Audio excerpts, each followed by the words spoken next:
So a Jacksonville, Florida rapper that goes by the name of KShordy just got his sentencing. Now he is fighting a couple different cases, but for one of the cases he's fighting, he actually just got sentenced for that. It was a possession of a firearm.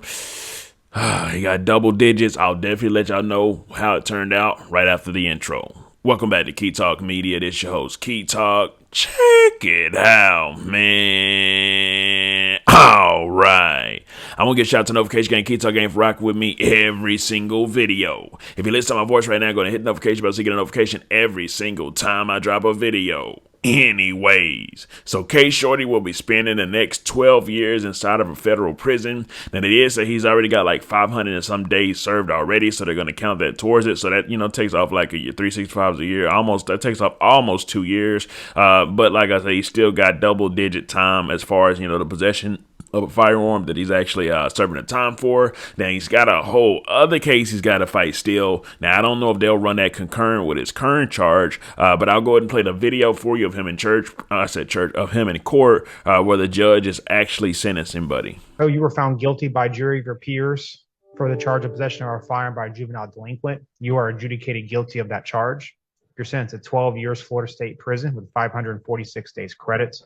You have $518 in court costs. There is a $50 PD application. As far as Mr. Poe, you were found guilty. So before the sentencing, actually, before he was given that 12-year sentence, KShordy actually spoke with the judge, and he just let the judge know, hey, listen, I'm not a bad kid. I just grew up inside of an environment, and, with the environment that I grew up in, I didn't have my father, and it was just a whole bunch of violence. I saw people get killed in front of me at 14. At 16, I saw somebody else get killed in front of me. My dad, real dad, was in prison. My stepdad ended up getting killed. So, it's just a whole lot of trauma within the environment, and I'm just a product of my environment. Now, of course, he ended up actually doing something that I don't think he should have said to the judge. He told the judge that within the jailhouse, he's known as like something freedom or something. I'm gonna play the video for you, but something about the judge is known to just let people go, and he told the judge that in front of everybody. I was like, oh no, don't say that right now, bro. Don't tell the judge that he's known for letting people go home. I'm talking about in front of everybody.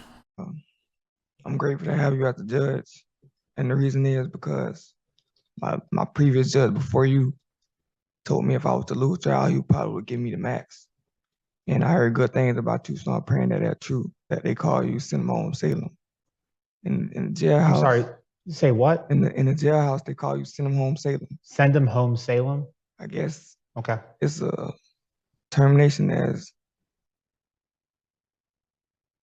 you send people home a lot. And basically, a lot of people want you as a judge for when it comes to sentencing because they feel like you're fair. And I was kind of like praying that was true.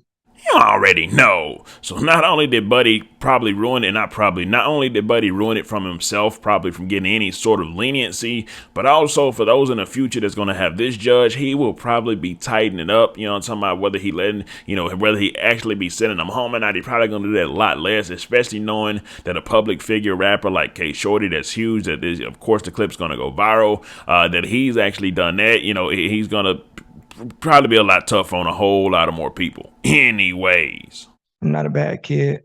I just grew up around in a neighborhood where it's kind of hard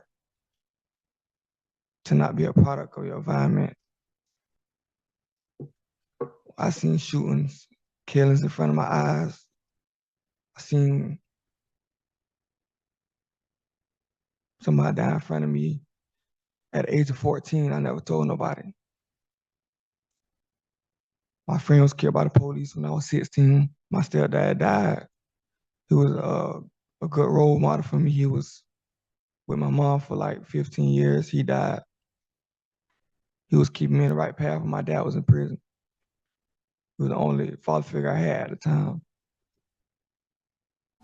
You already know. So, just by listening to it, you can tell that inside the inner cities and the hood, talking about the biggest issue, one of the biggest issue is the influences. Not only the influences, but, the very fact that it's the youth, and the youth minds are super impressionable, talking about. So of course, in the youth's mind, they're going to want to prove that they gangster, talking about. They're going to do extra stuff to go off far beyond to prove that they gangster, when in actuality, there's other people in their age group that's like, doing stuff stuff that ain't as gangster. You know what I'm talking about? They're doing just regular kid stuff, like, you know, waking up, playing a game, and just chilling, not like in the streets. You know what I'm talking about? So that's one of the things that's damaging, of course, the community, the black community, is that the youth are not only at war with each other. The youth, a big majority of the youth, is in the streets. You know what I'm talking about? And they are at war with each other. So, you know, and this is just another story of another hip hop artist that comes out of that environment that you know, sadly, was involved in the stuff that is happening with a lot of the youth that come from poverty. There's a lot of factors